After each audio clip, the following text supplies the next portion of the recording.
place where whoever was working for the family used to live. You know, coming from Beijing, I've seen the old traditional courthouses, and then coming down to the south to see these Western-style houses is totally different. And I've heard that the overseas Chinese went over to the West, and they came back to build these type of Western houses. Whew. They're big. I really have to say, it's rare to see so many well-preserved buildings, each having their own story and design. Every building in the Dongshan area was built a long time ago. For example, this one was built in 1936. Waving goodbye to the Dongshan district, we move on to explore more of Guangzhou. Again, we pass by the Zhujiang River, which in English literally means the Pearl River.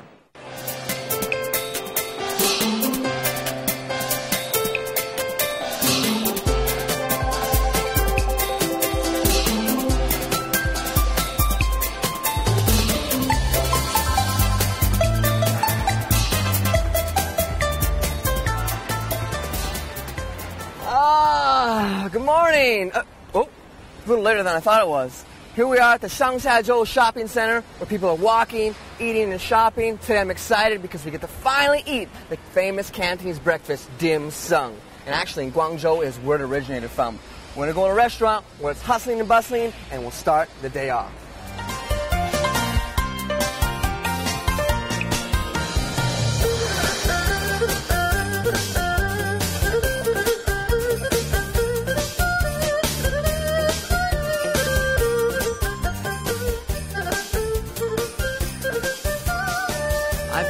Had dim sum in the Chinatown of Canada, so I'm anxious to see the difference between authentic Chinese dim sum and the Canadian version. Dim sum in Mandarin is called zao cha, which translates into morning tea. I wonder why they call it morning tea. Well, I guess I'll find out.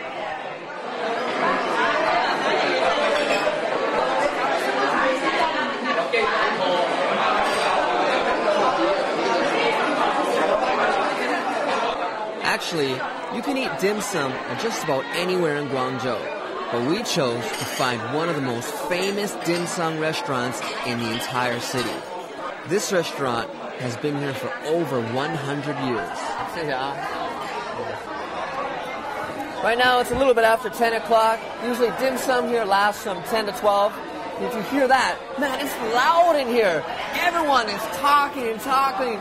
There's people, old guys, ripping through newspapers, you know, people hanging out, just having a good time. It was kind of strange to think that on a weekday at this time, there's so many people here.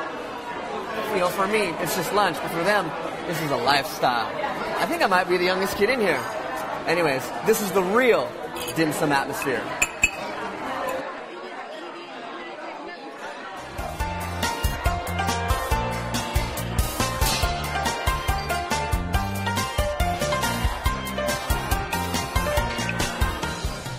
One thing I've noticed here at dim sum is that the amount of food is really small because here it's all about taking in the aromas and enjoying the delicacy.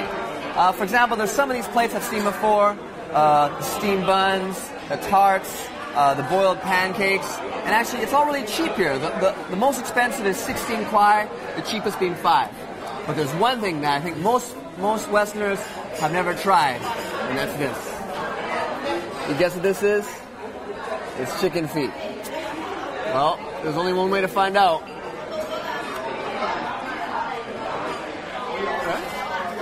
Man, it's actually pretty good.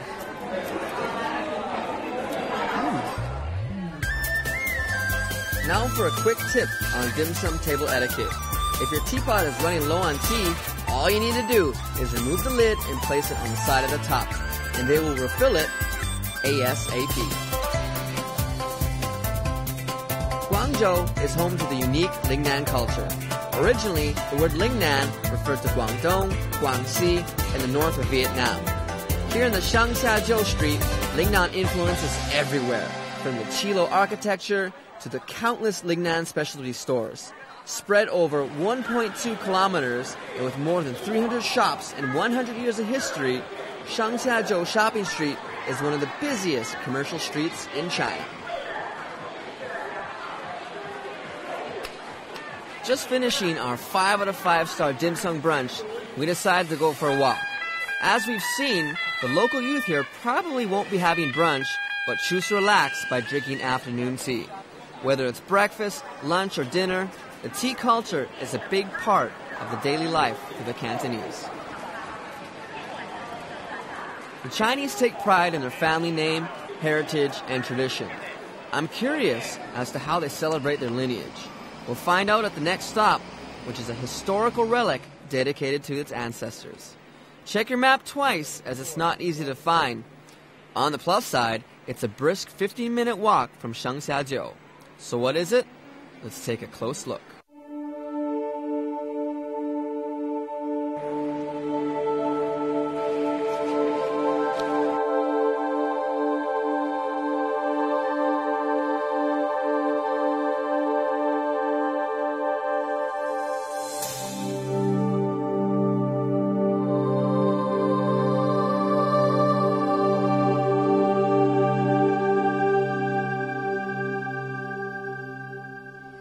The Chun Clan Academy, also known as the Chun Ancestral Hall, was built in 1894 in the Qing Dynasty. The most distinguishing part about this historical site is that every architectural piece is finely detailed. They use several types of materials in making this masterpiece. Stone, wood, steel, porcelain, and many other types of materials were shipped in to shape this great ancestral hall. In the West, these type of iron poles are really common, but in traditional Chinese architecture, they're very rare. Here at the Chun Ancestral Hall, we see how there's plenty of iron poles customized to perfection. Every small piece in this hall is priceless. Everything from the wooden doors carved by hand to the miniature porcelain warriors upon the rooftop. You could spend hours exploring each nook and cranny of the Chun Academy and realize that each part is entirely unique.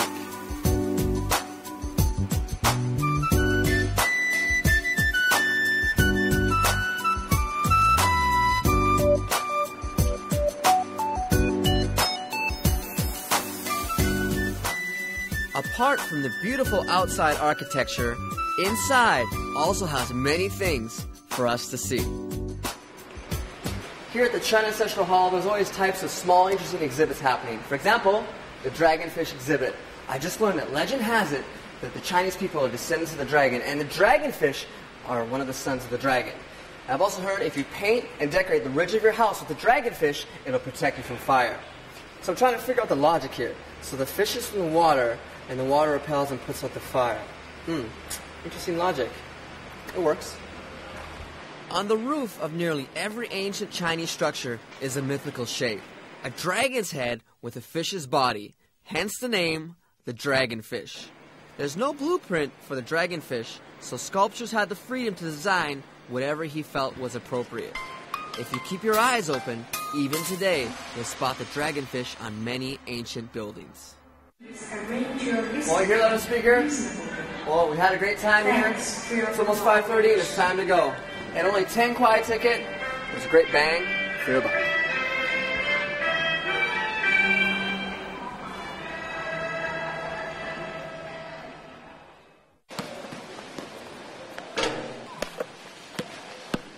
With some time on our hands, I wanted to get a feel of how passionate the local Cantonese are when it comes to sport. I got more than I asked for, a soaking t-shirt after just 5 minutes on the court. Yo, I'm used to playing basketball, but not in the heat like this. It's hot in the south.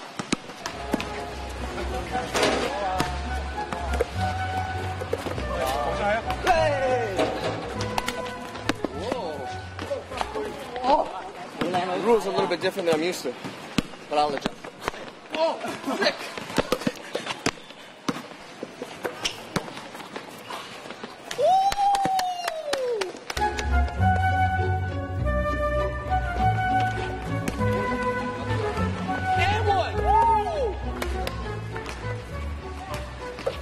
The temperature in Guangzhou in the summer is hot and wet because it's located in the subtropical area of China.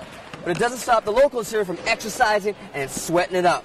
And hey, it didn't stop me either. After a hard day's work, many of the locals take the long way home by strolling along the banks of the Pearl River. As dusk sets, the temperature is calm and cool. In just a couple hours, the spectacular scene of Guangzhou nightlife will begin. The Pearl River is really a vital part of Guangzhou, and it's basically impossible not to bump into it at some time while touring around the city. The best way to see and experience the Zhujiang River is obviously by boat. The cheapest ticket is about 40 kuai, ranging to 200. Now it gets a little bit difficult when it comes to price ranges. It goes by different levels of boat, whether you want air conditioning or whether you want to eat or not. The longest the trip takes is about 2 hours, and the best time is to come around dinner time because that's when the view is the prettiest.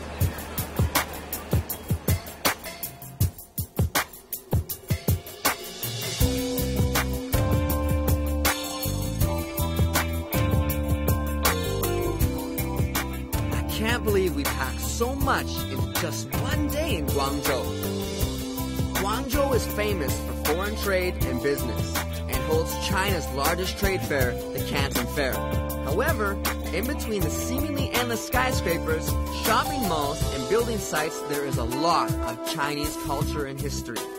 It's amazing how much the city actually has to offer. As the capital city of Guangdong Province, the Cantonese culture is deep and rich. Yet, Guangzhou also retains its own special charm. My favorite part of Guangzhou has to be the people. The Cantonese people are very friendly and willing to go out of their way to help. Also, no matter where you go in Guangzhou, the service is always tip-top. Whether it's taking a cab, buying a magazine, or sitting down to catch a quick bite, as soon as you step through the door, you will be greeted with a smile and the ideal of the customer is always right. Thank you. The people here in Guangzhou really take the time out to chat, relax, and just simply enjoy life. Whether it's playing chess in the park, badminton in the streets, drinking cold tea, or eating dim sum, the Cantonese people really understand that their health comes first. The architecture and gardens here has a big Western influence, so if you're not careful, you may be fooled that you're not in China. Guangzhou is a unique and one-of-a-kind city not to be missed. But there's still lots to explore here, so I'll talk to you soon. For Travelogue, I'm Chelsea.